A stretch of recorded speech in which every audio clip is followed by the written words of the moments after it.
Hello and a very warm welcome to Junair Azhar official 2026 start हो चुका है. A very warm welcome to this new year and all the good wishes for all of my viewers. But हकीकत ये है कि 2026 को अगर analyse किया जाए कि ये कैसा होगा, तो global security point of view से it is going to be quite tense and tough.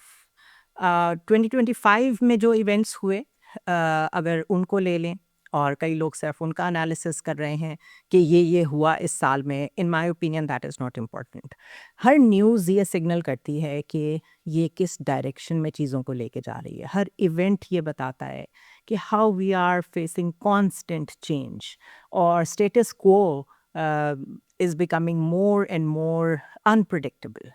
Exist करेगा ही नहीं. कुछ सालों में आप देखेंगे कि हर जगह पे चीज़ें चेंज होंगी, और इतनी तेज़ी से चेंज होंगी कि आपको लगेगा कि जो पुराना सिस्टम था वो शायद बहुत पुराना था. This is the reality. और जो रियलिस्ट होते हैं आईआर की थ्योरी में, वो चीज़ों को इसी तरह रीड कर रहे होते हैं.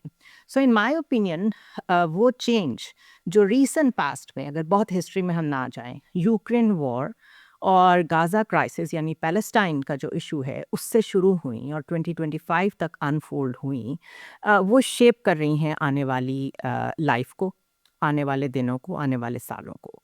2025 has been a year of tariffs, और उससे ये हुआ कि जो ट्रेड वॉर है वो फॉर्मलाइज हो गई. चल तो पहले भी रही थी, लेकिन एक ज़्यादा उसमें एस्केलेशन आई, क्योंकि नई गवर्नमेंट आई यूएस में और उसने नए टैरिफ्स लगाए ना. ऑल टुगेदर ये जो सारा सिनेरियो है, ये एक नया ग्लोबल ऑर्डर बना रहा है, जिसमें सिक्योरिटी आर्किटेक्चर और जियो इकोनॉमिक्स मर्ज कर रहे हैं. ये अब सेपरेट नहीं है.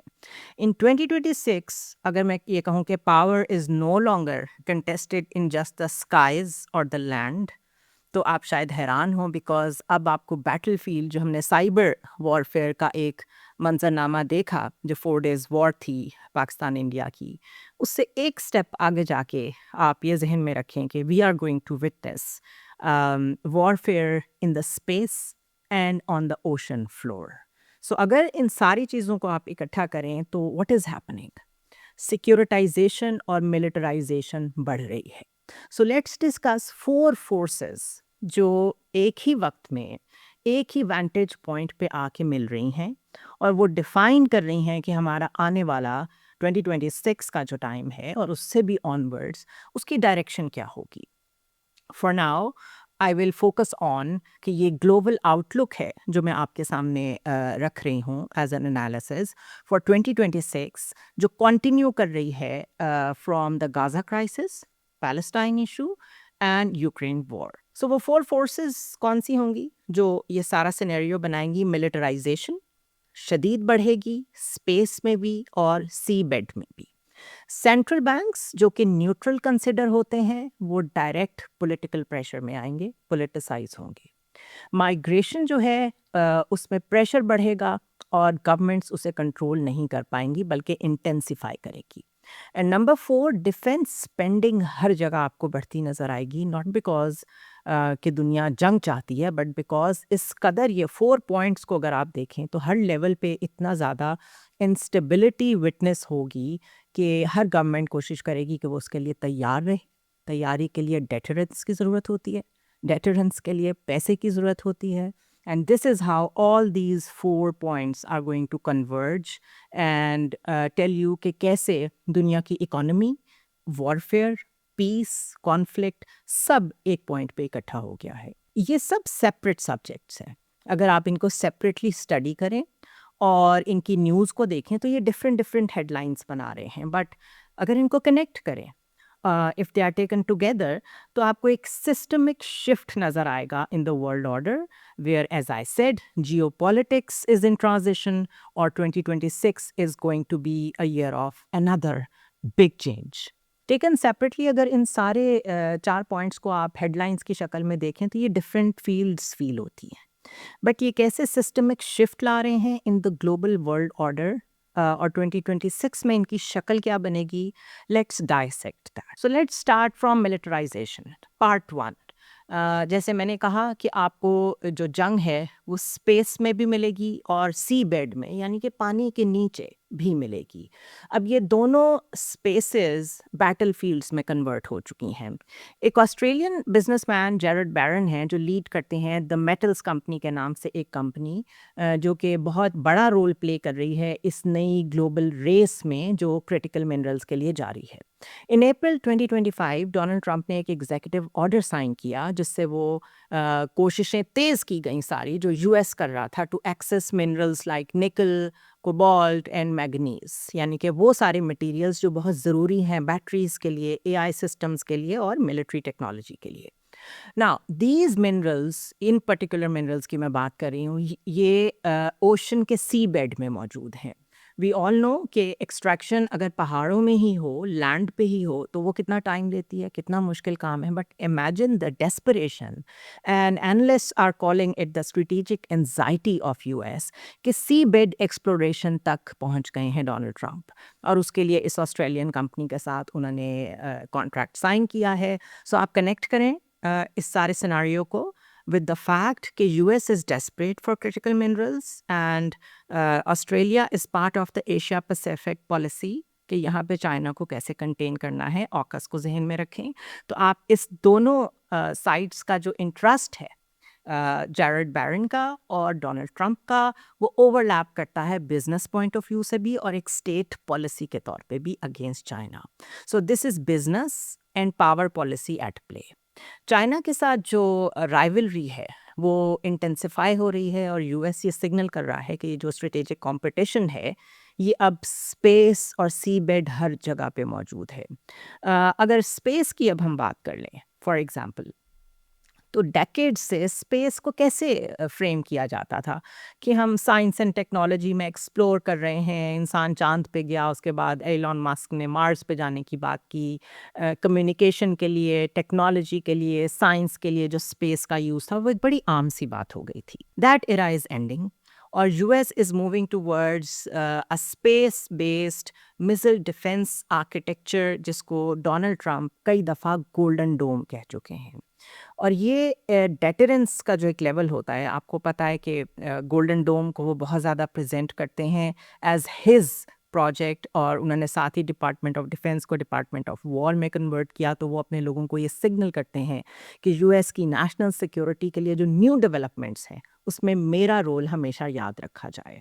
सो वो जो डेटरेंस है यूएस की उसको इंक्रीज़ करने के लिए, एक स्टेप ऊपर लेके जाने के लिए उन्होंने ये गोल्डन डोम का आइडिया प्रेजेंट किया है और वो इसके ऊपर बहुत तेज़ी से अमल कर रहे हैं। एंड ऑफ कोर्स ये जहन में रखें, ये हम आगे जाके डिस्कस करेंगे कि इस तरह के प्रोजेक्ट्स के लिए कितना मैसिव आपको कैपिटल चाहिए होता है। सो इससे आप अंदाज़ा लगाएं कि फ्यूचर वॉर्स ज़मीन पे कम होंगी, स्पेस में और सी बेड में ज़्यादा होंगी। बिकॉज आपको ये भी सुनने को मिलेगा कि सी बेड में कौन सा इलाका कहाँ से लेके कहाँ तक यूएस का है और कहाँ से लेके कहाँ तक चाइना का है, और उनकी इस बात पे लड़ाई हो रही है। This is going to be a reality. Now private companies या जो टेक ऑलिगार्क्स हैं, जिस तरह एप्पल के सीईओ हैं, चैट जीपीटी के जो मालिक हैं या जो एक्स के मालिक हैं, स्टारलिंक को जो देखते हैं, ये सारे कौन लोग हैं? ये सारे टेक ऑलिगार्क्स हैं जो कि अब मिलिट्री प्लानिंग का एक एसेंशियल हिस्सा बन चुके हैं। कभी किसी ने सोचा भी नहीं था। मिलिट्री प्लानिंग सारी कौन करता था? गवर्नमेंट्स करती थी। सिविल गवर्नमेंट्स और मिलिट्री मिलके ये सारे इंफ्रास्ट्रक्चर्स बनाती थी, प्लान्स बनाती थी। अब ये जो स्पेस में बैटलफील्ड पहुंची है, इसमें उनकी dependency on these tech oligarchs बढ़ गई है। तो ये जो सैटेलाइट कॉन्स्टलेशंस होती हैं या जिनको आप मसनूई सैयारे कहते हैं, इनकी जो लॉन्चिंग कैपेबिलिटीज़ हैं अब ये गवर्नमेंट्स के पास नहीं रही। This is no more civilian assets. उनका ड्यूअल यूज़ हो गया है इंफ्रास्ट्रक्चर का, और ये आपके जो सिविल मिलिट्री बैलेंस है उससे निकल गया है। चाइना ने तो ये भी डेमोन्स्ट्रेशन दी है कि जो ऑर्बिट मैनूवरिंग कैपेबिलिटीज़ हैं, जिसको एनालिस्ट बहुत क्वाइटली डिस्क्राइब कर रहे हैं कि ये स्पेस डॉग फाइटिंग है इन सिंपलर वर्ड्स। अगर मैं इसको मज़ीद सिंप्लीफाई करूँ ना, और रिमेंबर वो लोग जो अक्सर मुझे ये लिखते हैं, and I totally agree with you कि मेरे वीलॉग्स में इंग्लिश का इस्तेमाल बहुत ज़्यादा होता है, बहुत माजरत के साथ I am handicapped in this, इसमें मेरे हाथ बंधे हुए हैं। The problem with defence and security, IR related और जो कॉन्फ्लिक्ट रेजोल्यूशन रिलेटेड, ये जो सारा जियो पॉलिटिक्स में कवर करती हूँ, इसका सारा लिटरेचर इंग्लिश में है, इसकी सारी टर्मिनोलॉजीज इंग्लिश में हैं।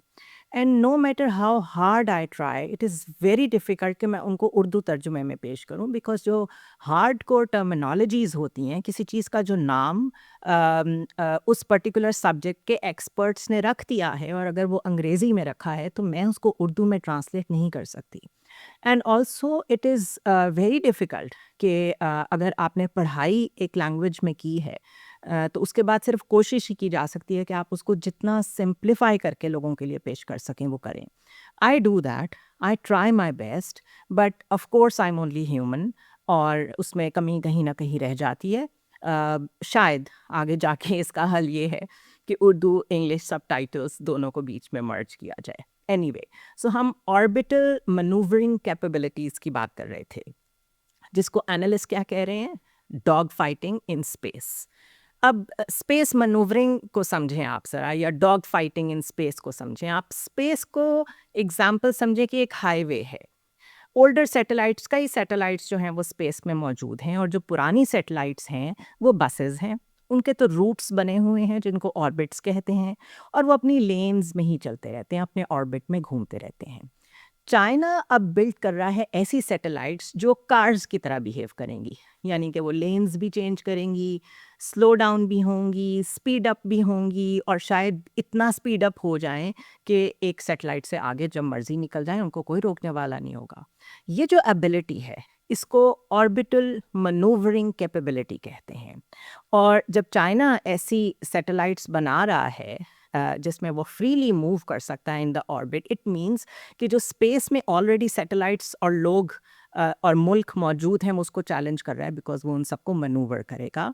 And it is no longer just about communication. अब ये सिर्फ कम्युनिकेशन के लिए, इंटरनेट के लिए नहीं है, ये सिर्फ आपको मौसम का हाल बताने के लिए सैटेलाइट्स अब नहीं यूज़ हो रही।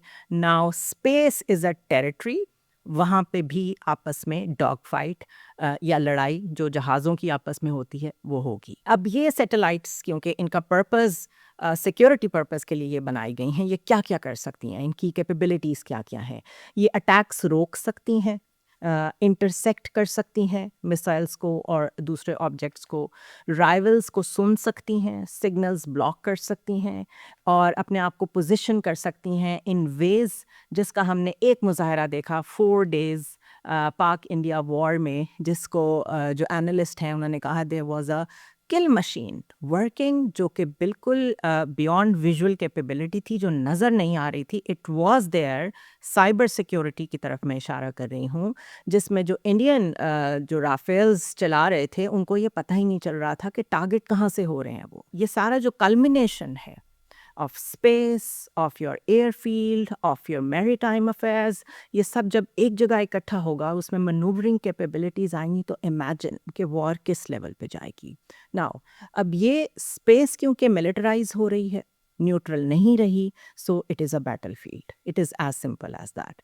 रशिया ने तो यहाँ तक सिग्नल किया है कि वो स्पेस बेस्ड न्यूक्लियर डेटरेंस भी क्रिएट करेगा, और उससे 1967 का एक आउटर स्पेस ट्रीटी है वो चैलेंज होता है। अगर मैं आपको शॉर्टली इस ट्रीटी के बारे में बताऊं, तो ये ट्रीटी ये कहती है कि ये जो स्पेस है इसको पीसफुल रखा जाएगा, इसमें कोई मुकाबलेबाजी नहीं होगी, इसमें कोई क्लेम नहीं कर सकेगा कि मार्स मेरा है और प्लूटो मेरा है, जैसे मैंने सी बेड की एग्जांपल दी। बट अगर वहाँ पर न्यूक्लियर डेटरेंस पहुँच गया, तो इसका मतलब है कि ये जो आउटर स्पेस ट्रीटी है ये भी नलिफाई हो जाएगी।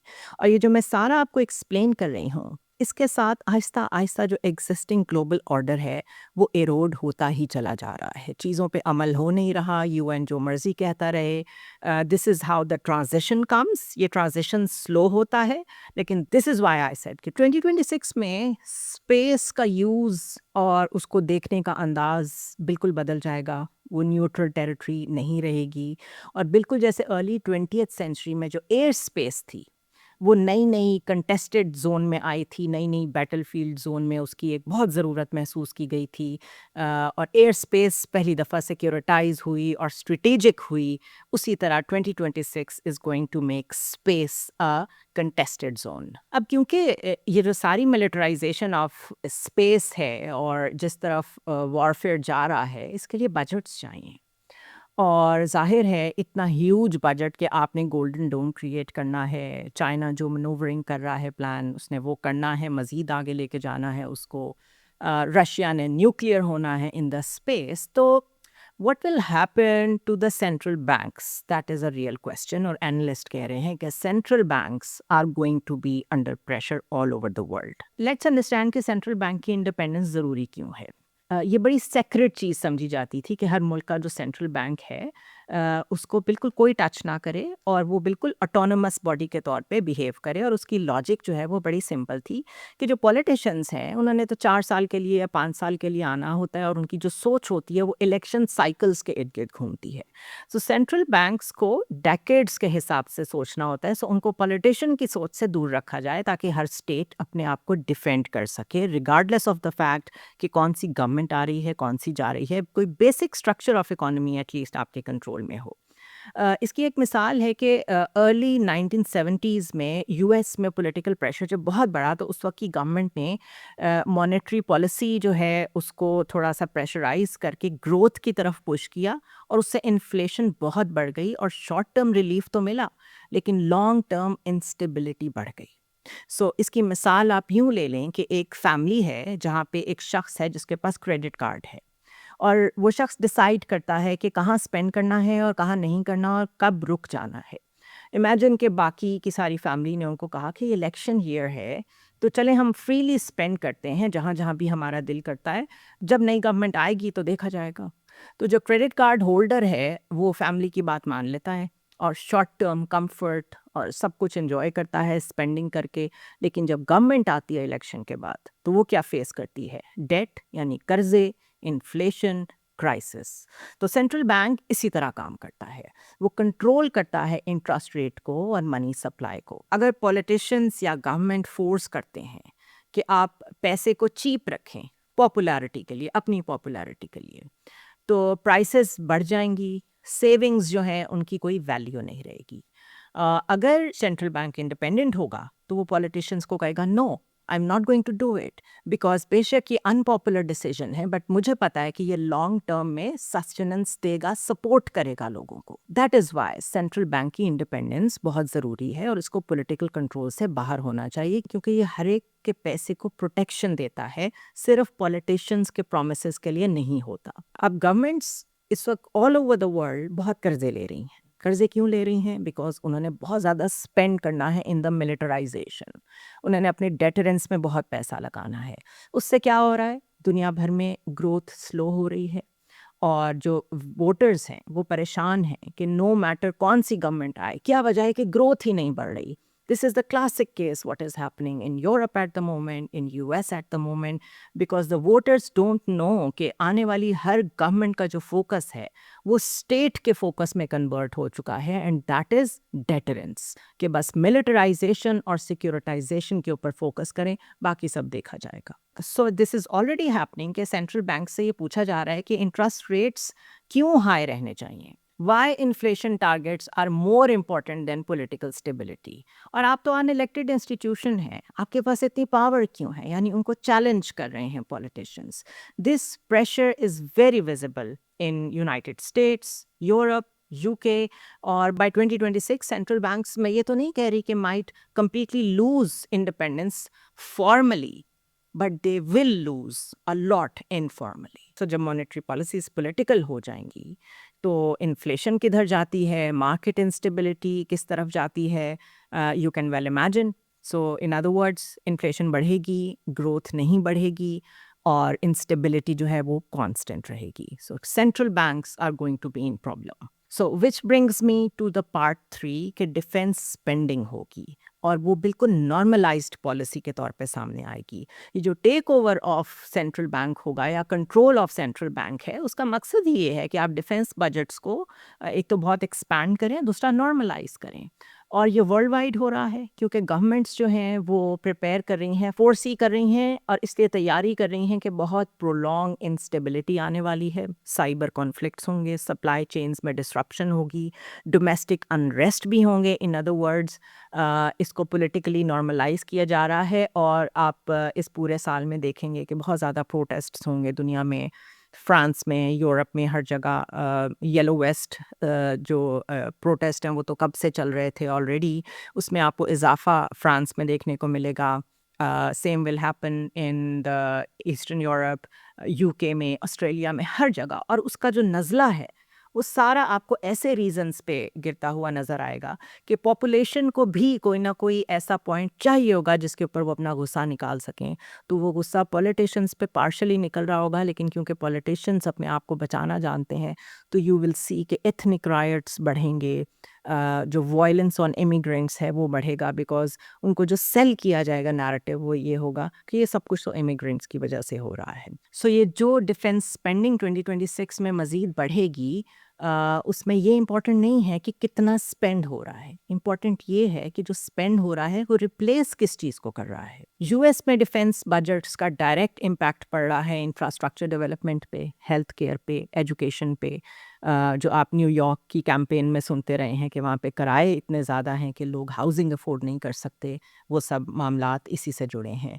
Across Europe governments are rearming at cold war level, यानी वो जो बजट स्पेंड कर रहे हैं ऑन मिलिट्री वो कोल्ड वॉर लेवल से भी ज़्यादा है। और इफ़ेक्ट किस चीज़ पे आ रहा है? सोशल वेलफेयर सिस्टम्स पे। इसी तरह यूके में जो मिलिट्री एलोकेशंस या मिलिट्री बजट बढ़ाया जा रहा है वो डायरेक्टली इफ़ेक्ट कर रहा है पब्लिक सर्विसेज को। ऑस्ट्रेलिया की बात करें तो Australia is also redirecting long term military spending, क्योंकि उसने डिफेंस प्रिपेयर्डनेस की तरफ जाना है इन एशिया पैसिफिक। चाइना की बात करें तो चाइना मज़ीद मॉडर्नाइज कर रहा है अपनी मिलिट्री को और वहाँ भी इकोनॉमिक स्लो डाउन है। और रशिया ने भी एक दफ़ा वहाँ पे लोगों को खुल के कह दिया है कि be ready for another war, और हमारी इकोनॉमी दोबारा एक दफ़ा प्रेशर में आएगी। So this is the pattern कि defence spending is now no longer exceptional, ये बिल्कुल नॉर्मलाइज हो रही है, हर जगह हो रही है, and it is increasingly replacing जिसको हम ह्यूमन डेवलपमेंट कहते थे कि आप लोगों के लिए क्या कह रहे हैं। Governments are not preparing for that. Government सिर्फ फोकस्ड हैं इन द अपकमिंग वॉर्स और अपनी डेटरेंस बढ़ाने में, और नेशनल सिक्योरिटी को सिर्फ सिक्योरिटी के एंगल से देखने में, और उसमें जो कैजुअल्टी है वो सारी ह्यूमन डेवलपमेंट है, यानी कि healthcare, education and all that. And this brings me to the part 4, जो मैंने कहा था माइग्रेशन आपको एक परमानेंट पॉलिटिकल स्ट्रेस फैक्टर के तौर पे नज़र आएगा।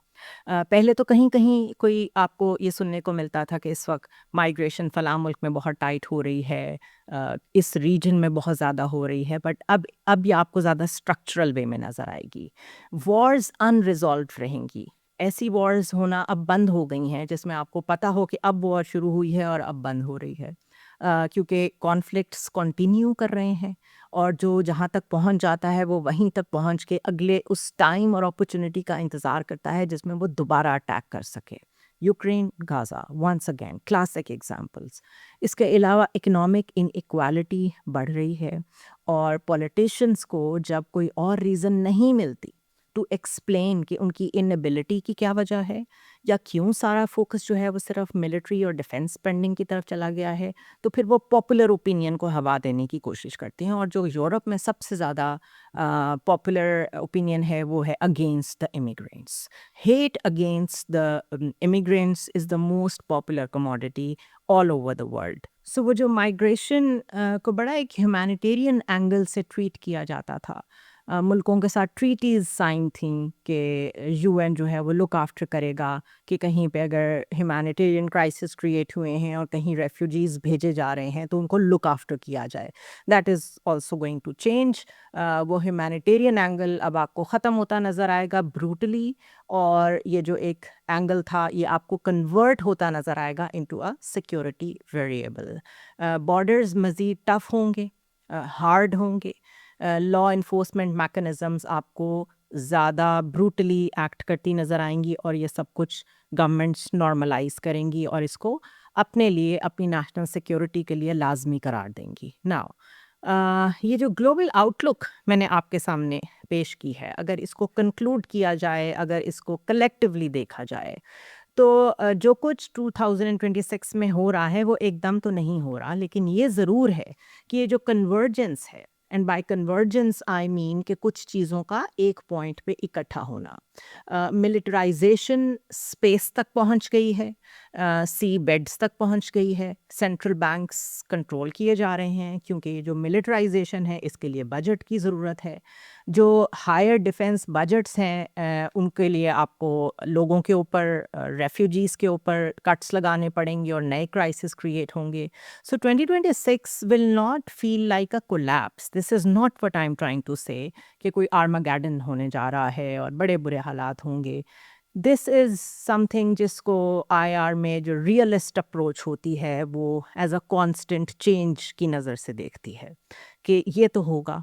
आपने अपने आप को तैयार करना है स्टेट लेवल पे, पर्सनल लेवल पे, फैमिलीज़ के लेवल पे, कि आने वाले क्राइसिस से आपने कैसे निपटना है, अपना फ्यूचर प्लान्स आपके जो भी हैं उनको कैसे डिवाइस करना है। बिकॉज़ ये ज़हन में रखें कि सर्विलेंस बढ़ेगी, बॉर्डर्स पे भी, ओवरऑल गवर्नमेंट्स भी बहुत ज़्यादा सप्रेशन का इस्तेमाल करेंगी on their civilians. Defence spending बढ़ेगी, इसका मतलब है कि एजुकेशन, हेल्थ केयर, इन चीज़ों में और नई जॉब्स में कोई इतनी ज़्यादा होपफुल सिचुएशन नज़र नहीं आ रही। नए हार्डर रूल्स बनाए जाएंगे फॉर द पॉपुलेशन। और ये जो इल्यूजन है, जो लोग आपको कहते हैं और आपको सेल करते हैं, मार्केट में कई फोर्सेस हैं जो कभी आपको किसी तरह की करेंसी का बताएंगी कि आने वाला टाइम इस करेंसी का है। I don't want to name anything. कोई इमिग्रेशन फर्म्स होंगी वो आपको बताएंगी फ़लाँ मुल्क में चले जाएं, आजकल वहाँ पे लॉज बड़े इजी हैं। Everything is going to be sold to you as a lie, क्योंकि चीज़ें जिस डायरेक्शन में जा रही हैं उसमें economics, security, migration and technology, they are no longer separate systems. ये एज वन आपको कन्वर्ज करते नज़र आएंगे और 2026 में अपने प्लान्स इन सबको सामने रखते हुए बनाएं। And as a closing remarks मैं अक्सर कहती हूँ कि डेंजरस ईयर्स वो नहीं होते जब कोई वॉर्स हो रही होती हैं, होने वाली होती हैं। उससे पहले जो वॉर्स की तैयारी हो रही होती है और उसका जो इफ़ेक्ट आम आदमी के ऊपर आ रहा होता है, फिर वॉर्स के दौरान जो इम्पैक्ट हो रहा होता है वो भी आम आदमी के ऊपर आ रहा होता है, और उसके बाद भी एक लॉन्ग टर्म अनसर्टेनिटी होती है which leads to another war. Because remember कि थ्रेट एक ऐसी कमोडिटी है जिसको सिक्योरिटाइज्ड वर्ल्ड ऑर्डर में सबसे ज़्यादा बेचा जाता है, और जब थ्रेट परसेप्शन हाई हो जाता है तो governments are not bothered about their voters. All they bother about is continuity and deterrence. And 2025 was a classic example of deterrence, कि वो कितनी ज़रूरी है, और बाकी जिन मुल्कों के पास थी उन्होंने सरवाइव किया। अदरवाइज एक केओस से निकल के दूसरे केओस में कंट्रीज वन आफ्टर अनदर जा रहे हैं। सी यू नेक्स्ट टाइम।